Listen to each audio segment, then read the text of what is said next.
ሰዓታችሁ እንዴት ነው? እኛ ጋር በጣም አሸወይና ሆኖ እያለፈ ነው የሚገኘው። ፈረንጁ ጎረቤቴ ሰዓታችን ላይ ተገናኝተናል። አንተ እንደ ጥበብ ብትሆን ኖሮ እንዴት ነው ኑሮ ልክ ነበረ። እውነት ነው ግን አይደለም። የኛው ልጅ ነህ። እኔ ሀገር በቃለኝ እዚሁ ነኝ። እውነት ነው ተመስገን። መቼስ ዛሬ ዘወትር ወዴት ነኝ አለ? ዘወትር ዛሬ አንድ ጥቁር አሜሪካዊ የሥራ ፈጣሪ ይዞልን ብቅ ብሏል። እሱን ደግሞ ሊያስመለክተን ነው። ወደ ፕሮግራሙ እንዴት እየኖረ ይሆን ፈረንጁ ጎረቤቴ?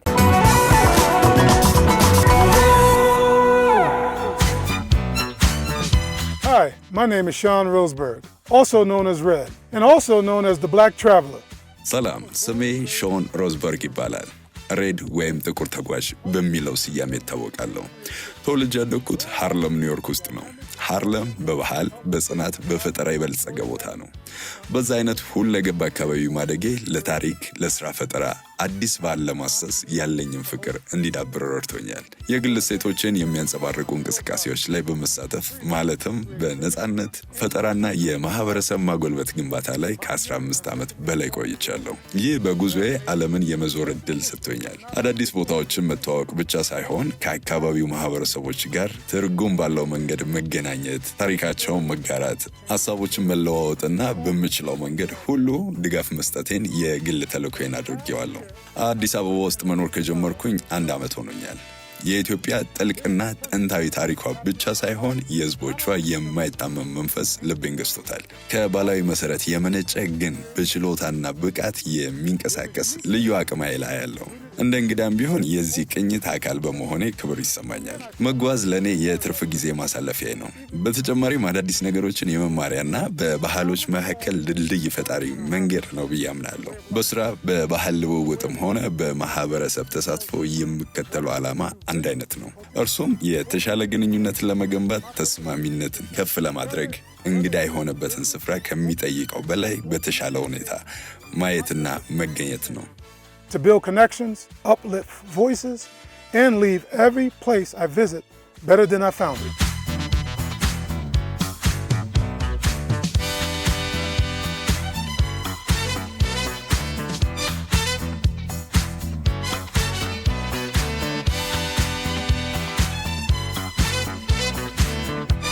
Mr. Red. Hey, good morning. How are you, brother? I've been looking for you. Yeah, well, you found me. And you're mighty tall too. Oh, thanks, man. I see. Yeah. How tall you think I am? 6'3" to 4", I see. Centimeters. Tell me centimeters. In centimeters, you got to be like 192 or something. I'm 6'4". I don't know what centimeters is. I was just messing with you. I'm really happy to see you, man. Good to be here, man. This is Ethiopia, man. And good to meet you as well. Mr. Red, ስላገኘሁ እጅግ በጣም ደስ ብሎኛል። እስኪ ወደ ኋላ መለስ እንበልና ወደ አዲስ አበባ ስትመጣ የነበረው ስሜት ምን ነበረ? First, I started off having Ethiopian friends in New York City, because I'm originally from New York City.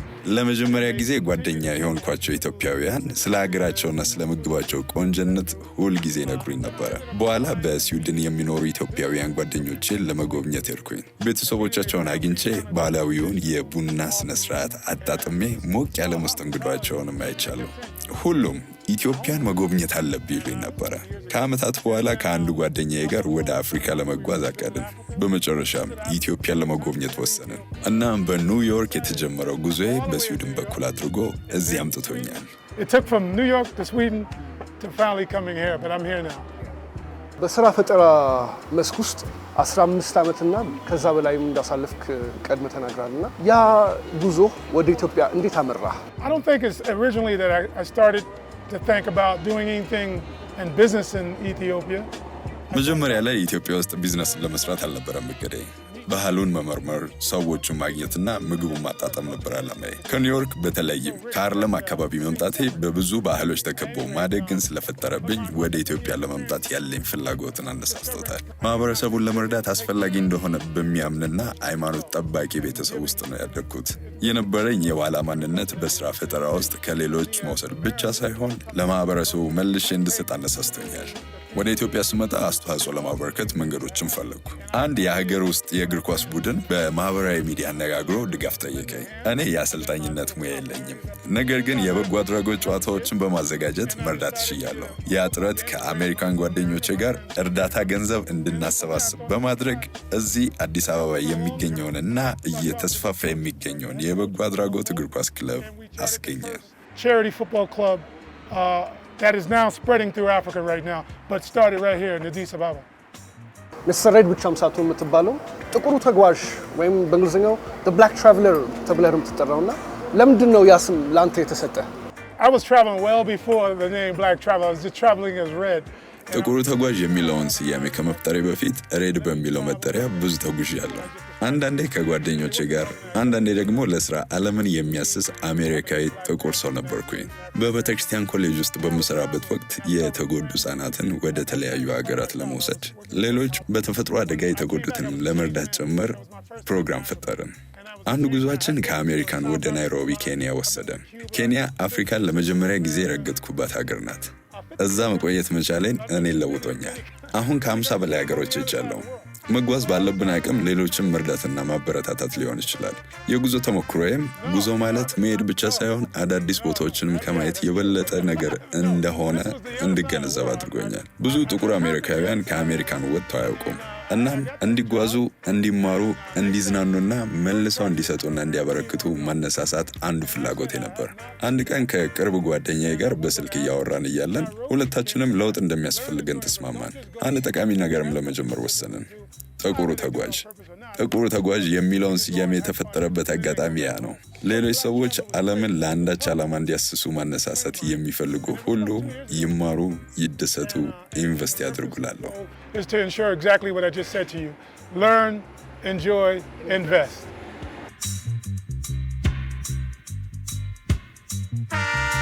አሁን ያለነው በኢትዮጵያ ብሔራዊ ሙዚየም ነው የምንገኘው። ወደ 54 የሚጠጉ ሀገራት ተጉዘሃልና እስቲ ስለነሱ ሀገራትን ካንተም ከነበርክበትን ቦታ ጨምረህ ወደዚህ ስትመጣ ምን አይነት የህይወት አኗኗር ዘይቤ ተቀይሯል? Let's start with Harlem. I mean, I feel like this. ሃርለም ጅማሮዬ ናት። አዲስ አበባ ሃርለምን በእርግጥ ታስታውሰኛለች። ወደ ጥቂት የኢትዮጵያ ክፍሎች ሄጄ ነበረ። ሃርለም በጥቁሮች ባህል፣ ኩራት፣ አንድነት የተሞላች ናት። እናም ያንኑ መንፈስ በኢትዮጵያ ውስጥ አይቻለሁ። እኛ ቤተሰብ ነን፣ ልክ እንደ ያጎት ልጆች አይነት። አዲስ አበባ እንደደረስኩ ያ የጥንቱ የሃርለም የአፍሪካዊ ኩራት ከሙስሊሙም ከክርስቲያኑም ጋር በአንድነት የሚኖሩበት ቦታ ሆኖ ተሰማኝ። ጠንካራ የስሜት ግንኙነት ነው የተሰማኝ። ይሁንና ከሁሉም ጎልቶ የታየኝ ግን የኢትዮጵያ ረዥም ታሪክ ነው። እውነት ለመናገር ቀደም ከሄድኩባቸው ሌሎች ቦታዎች አፍሪካዊነትን እየኖርኩ ነው የሚል ስሜት ያን ያህል አልተሰማኝም ነበር። ሃርለም አፍሪካን በተለይም ኢትዮጵያን ከሙሉ ባህሏ ጋር እንድንገነዘብና እንዳደንቅ የረዳኝ ይመስለኛል። ስለዚህ በእንግድነት ስቀላቀል ትልቅ የባህል ለውጥ አላጋጠመኝም። ይልቁንም የተለመደና የሞቀውን ያለ ሆኖ ነው የተሰማኝ። When I finally stepped on this soil, as one of the oldest countries in the world, I feel that, Harlem prepared me to see the world, because Harlem was so full of culture. But more specifically, it prepared me to see Africa. And when I came to Ethiopia, it wasn't as much as a culture shock.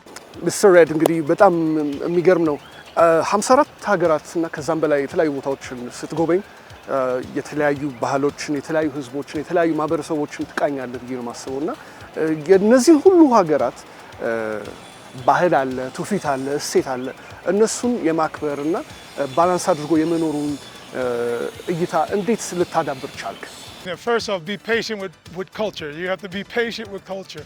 ለአዲስ ባህል ታጋሽ መሆን ያስፈልጋል። ከሁሉም ቅድሚያ እንደ አንድ አሜሪካዊ፣ በተለይም እንደ አንድ ጥቁር አሜሪካዊ ነገሮች ከአሜሪካን ውጭ እንደሚለያዩ ተገነዘብኩኝ። በሌሎች ሀገሮች አሜሪካ ውስጥ ሲደረግ እንደነበረው ሰዎች ሁልጊዜ በዘር ማንነቴ ላይ ብቻ አያተኩሩም። ስለዚህ ወደ ኋላ መመለስ፣ ትሁት መሆንና ከአካባቢው ባህል ጋር መማር ነበረብኝ። ባህል በቲቪ ላይ የምናየው ነገር ብቻ አይደለም።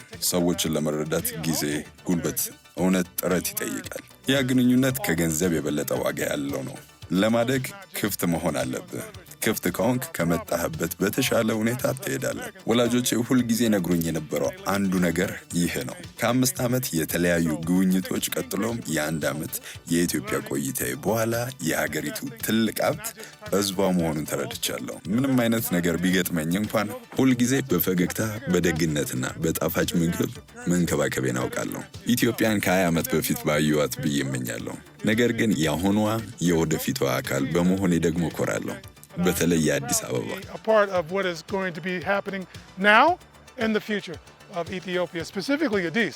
ኢትዮጵያ ውስጥ በመቆየትህ የተላመድከው ደስ ያለህ የራስህ አካል ያደረግከው አንዱ ባህል አንዱ አካሄድ ምን ይሆን?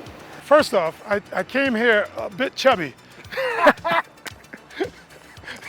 Oh, you did some like... Yeah, so I decided... ወደዚህ ስመጣ በጣም ወፍራም ነበርኩኝ። ስለዚህ ራሴን በተሻለ ሁኔታ ለማከም ማለትም ጤናማ አመጋገብ ማዘውተር፣ ትኩረቴን ለመጨመርና የበለጠ በጠራ መንገድ ለማሰብ ወሰንኩ። ምግብና ባህሉ ያስደስተኛል። ሰዎቹ ግን በተሻለ መልኩ እንድላመዳቸው አድርገውኛል። ሉሲ ድንቅ ነሽ። እስከ ዛሬ ድረስ ከተገኙት መካከል እጅግ ጥንታዊ የሰው ዘር ቅሪተ አካል መሆኑ ይታወቃል። አሁን በሙዚየም ውስጥ ላይ አትጓጉቻለሁ። እዚህ መሆንና ይህንን የመሰለ ጠቃሚ የሰው ልጅ ታሪክ ቆሞ ማየት መቻል እንደ በረከት ነው የምቆጥረው። To see Lucy, which is now known to be like the first human skeleton remains in the world, and that to me is a blessing to be able to be here to witness that. And not only that, you're going to also notice and get to see a lot more than that in the Ethiopian National Museum, which I'm really honored to actually show you around. So.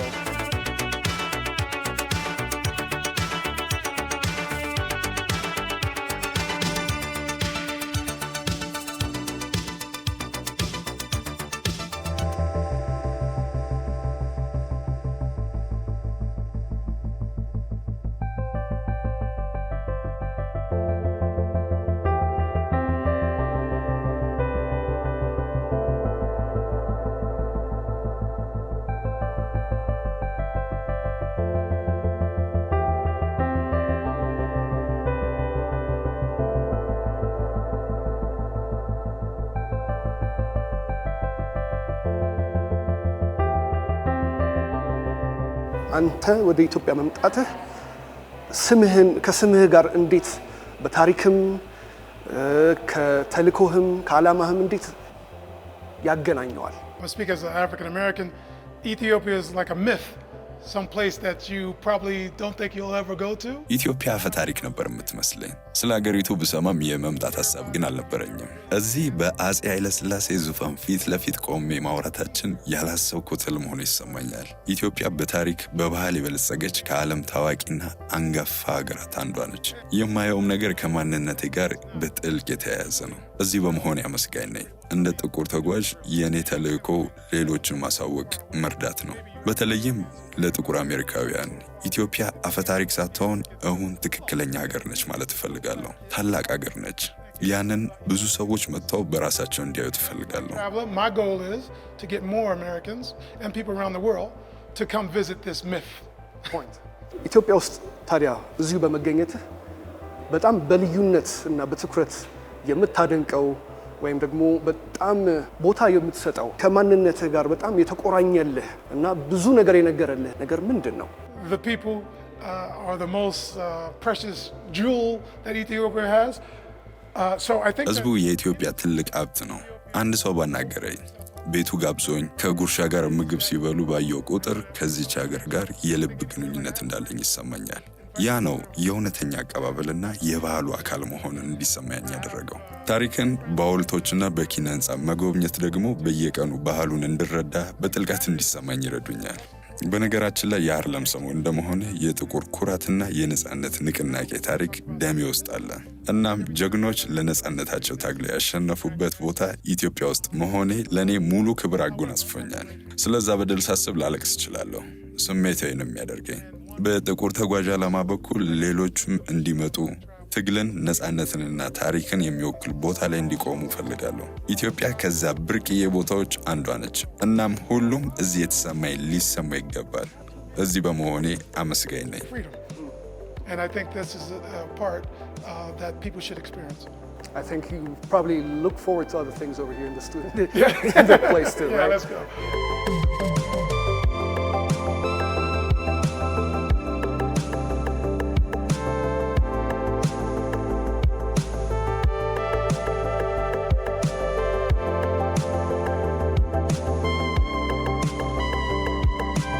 በስራ ፈጠራ ውስጥ ከ15 ዓመታት በላይ እንደቆየበት ተናግራልና ወደ ኢትዮጵያ መምጣትህ የስራ ፈጠራ ስራህን እንዴት ለውጦታል ወይም ደግሞ እንዴት አሳድጎልሃል?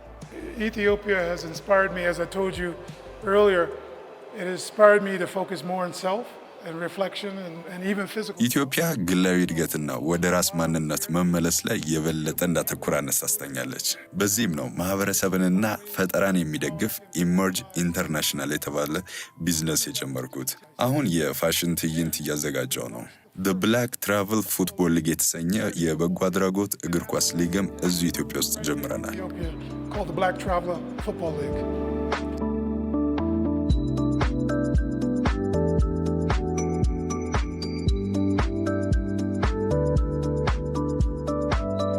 አዲስ አበባ ውስጥ ታዲያ በመቆየትህ ያስተማረህ ያልጠበቅከው አዲስ ትምህርት የሰጠህ ምንድን ነው?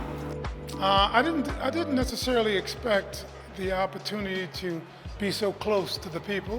ብዙ ተጉዣለሁና ብዙ ጊዜ በፍጥነት ወደ ቀጣይ ቦታና የህይወት ምዕራፍ እሻገራለሁ። ለእኔ ቤት የሚመስሉ ቦታዎች ላይ ብቻ የሚቆየው ኮሎምቢያ ያንን ስሜት ሰጥታኝ ነበረ። አሁን ደግሞ ኢትዮጵያም አለች። መጀመሪያ ስመጣ ታሪክን ለመጎብኘትና ጉዞዬን ለመቀጠል ብቻ አስቤ ነበረ። በጥቅሉ ለመናገር ኢትዮጵያውያኖች እንደዚህ ይቀርቡኛል ብዬ አልጠበቅኩም ነበር። If I had to sum it up in a word, I didn't expect to be embraced the way I am here in Ethiopia. እዚህ ጋር ልጨምርልህ ሚስተር ሬድ፣ ከነበርክባቸው ቦታዎች በሙሉ ባጭሩ እንድትነግረኝ ኢትዮጵያ ከሌሎች ሀገራት ከሌሎች ቦታዎች በምንና እንዴት ትለያለች? What sets Ethiopia apart? One, it's a black country. And being a black man who ኢትዮጵያን ልዩ የሚያደርጋት የምር የጥቁር ሀገር መሆኗ ነው። ቀድመ አያቶቹ ባህላቸውን እንደተነጠቁበት እንደ አንድ ጥቁር ሰው በእውነቱ ጥቁር ሰዎች አቀባበልና ስሜት መከበብ ለእኔ ብዙ ነገር ነው። bit of what it is today and be a part of the journey moving forward. All I can say is welcome home. Thank you. Thank you.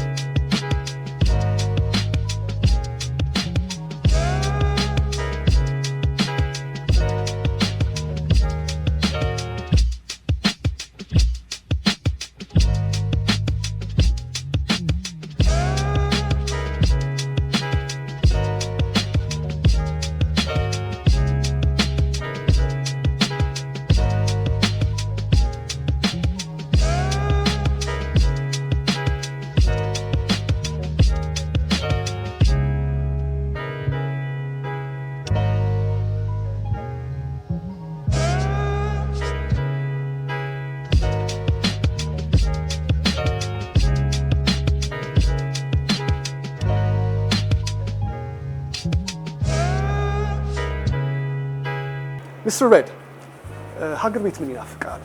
Let's start with Colombia because I lived there most recent. Colombia, the beaches. ለመጨረሻ ጊዜ በኖርኩባት በኮሎምቢያ እንጀምር። የባህር ዳሮቿ፣ ሰዎቿ፣ መንፈሷና ሞቃታማ የአየር ሁኔታዋ ይናፍቀኛል። በየቀኑ ወደ 100 ዲግሪ ፋራናይት ገደማ ነው። ቢሆንም ወደዋለሁ። ኢትዮጵያ ሞቃታማ ናት፣ ግን እንደ ኮሎምቢያ አይደለችም። እዚያ የነበሩ አስደሳች ጊዜያቶችና ወዳጆች ይናፍቁኛል። ስለ ሃርለም ሁሉም ነገር ይናፍቀኛል። የድሮ ሰፈሬ፣ ጓደኞቼ፣ ቤተሰቦቼ፣ ህንፃዎቿ፣ የኒውዮርክ ፈጣን እንቅስቃሴ ይናፍቀኛል። ሃርለም ናት በዛሬ ማንነት የቀረጸችኝ። ተግቶ መስራትንና ስራ ፈጣሪ መሆንን የተማርኩባት ቦታ ነች። ሃርለም ባትኖር ኖሮ ዛሬ እዚህ ኢትዮጵያ ውስጥ የምገኝ አይመስለኝም። That I would even be here in Ethiopia. ላንተ ቤት የሚለው ቃል ምን ማለት ነው? After traveling the world, not all the world yet, I'm still trying to, but after traveling the world, I realized that home. ዓለምን ከተጓዝኩ በኋላ ቤት ማለት እንደ ሰው የምገባበት ቦታ መሆኑን ተረድቻለሁ። ቤት ልብ ያለበትና ከራስ ጋር የተገናኘበት ቦታ ነው። ቤት የሚጀምረው ከተወለድክበት ቤተሰብ ነው። ይሁንና ከምታገኛቸው ሰዎች ጋር ያድጋል። እውነት ለመናገር ከሰዎች በምገናኝበት ቦታ ሁሉ የራሴን ድርሻ ትቼ እሄዳለሁ። ስለዚህ ለእኔ ቤት ማለት ፍቅር፣ ጓደኝነት፣ የባለቤትነት ስሜት የሚሰማኝ ቦታ ነው። Either born or chosen, that's home.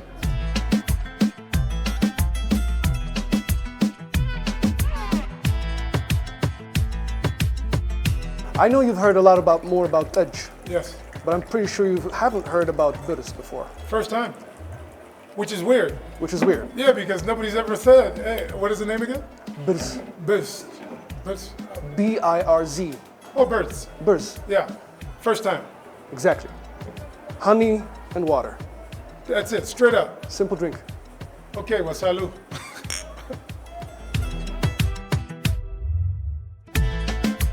To be honest with you, it's like Tetch without the alcohol. Without the alcohol. Because I love Tetch.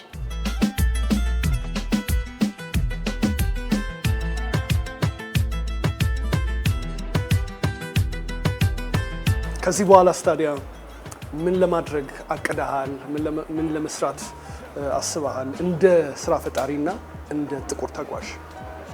My goal with that one is I'm in the creative space. I've been in the creative space. Most of my businesses, ventures are creative. አብዛኞቹ ፕሮጀክቶቼ ከፈጠራ ወይም ከመስተንግዶ ጋር የተያያዙ ናቸው። የግል ግቤ ብዙ ትኩረት ያልተሰጣቸው ተሰጥኦ ፈጣሪዎች እንዲታዩና እንዲሳካላቸው መድረክ በመስጠት መርዳት ነው።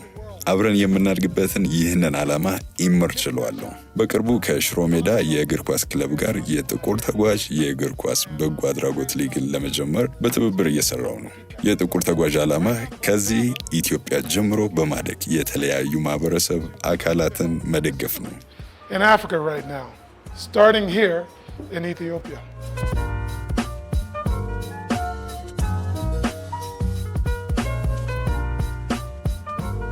Take a good look at this. Yeah, I see. It's like What do you see?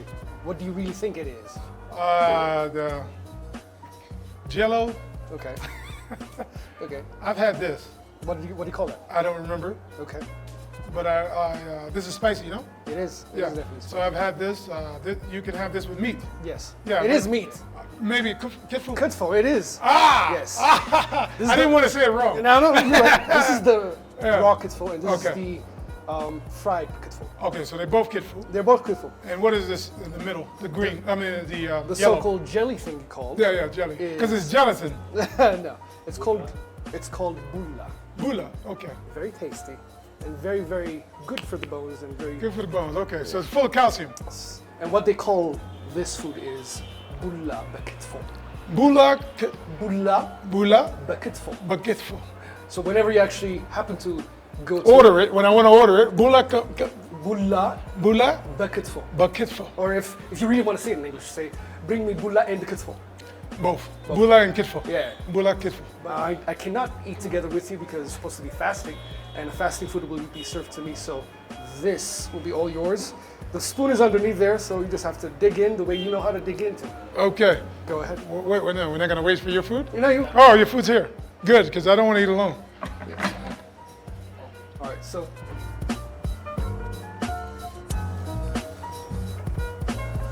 And this whole thing is called omolcho. Omolcho. It's good. It's good? Yeah, look. This is spicy. But yeah, it's good. And the jelly, gelatin filling is good. Yeah. So today, from the starting at the cafe, that's one of my favorite cafes. So starting at the የዛሬው ከካፌ ወደ ሙዚየም ያደረግነው ጉብኝት አስደሳች ነበር። ታሪክን ወዳለው የኢትዮጵያን ልዩ ቅርሶችን ማየት አዲስ ተሞክሮ ነበር። እንደ ጥቁር ተጓዥ እውነተኛ የጉብኝት ልምዶችን ማካፈል ፈልጋለሁ። እኔ ዛሬ እንዳደረኩት ሌሎች አዲስ አበባን አይተው እንዲዝናኑና እንዲያስሱ ጠቁማለሁ። Having that experience today is one of the things that I will be sure to ensure that folks will experience while coming to Addis. I'm a Sega Nago. I'm a second out right there.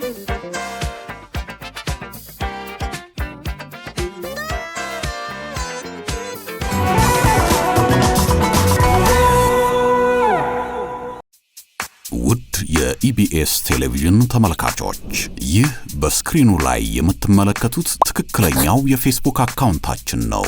እንደተለመደው በፕሮግራሞቻችን ላይ ያላችሁን ገንቢ አስተያየት እየጻፋችሁልን ላይክ እና ሼር ማድረጋችሁን ለማስታወስ እንወዳለን። ኢቢኤስ ቴሌቪዥን የርሶ ቀዳሚ ምርጫ